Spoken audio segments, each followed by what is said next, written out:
Bonjour et bienvenue dans notre nouvel épisode de notre série C'est dans le sol. Aujourd'hui, nous allons parler du thème de l'eau. L'eau et le sol. Comment garder l'eau dans le sol. Commençons par quelques notions essentielles pour en comprendre un peu plus. Allez, 5 minutes pour essayer de comprendre, ça commence maintenant.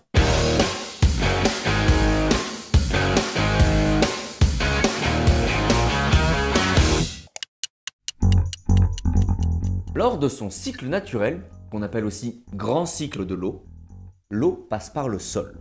On distingue les eaux vertes et les eaux bleues. Les eaux vertes sont les eaux contenues dans les sols et mobilisées par les plantes. Elles représentent à peu près 60% des précipitations. Les eaux bleues sont les eaux transférées vers les cours d'eau, lacs et nappes phréatiques, qui représentent à peu près 40% des précipitations. Le petit cycle de l'eau est quant à lui moins connu. Il correspond au cycle de l'eau dans le cadre de son utilisation anthropique, c'est-à-dire en lien avec l'homme.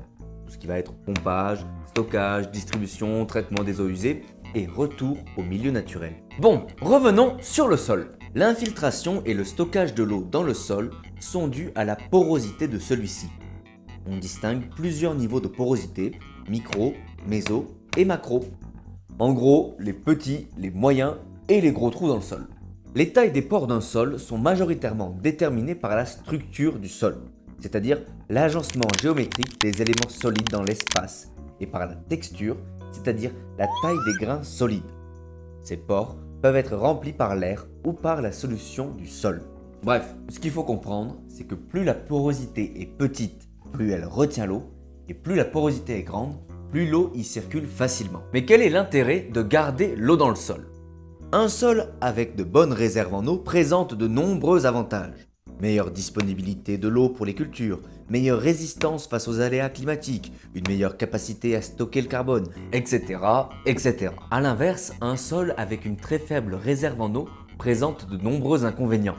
Perte de biodiversité et de biomasse, risque de conflit pour l'usage de l'eau, vulnérabilité augmentée face aux événements climatiques qui sont de plus en plus fréquents et intenses à cause du dérèglement climatique, etc. etc. Bon, nous venons de voir que la porosité du sol joue un rôle important dans sa capacité à stocker de l'eau.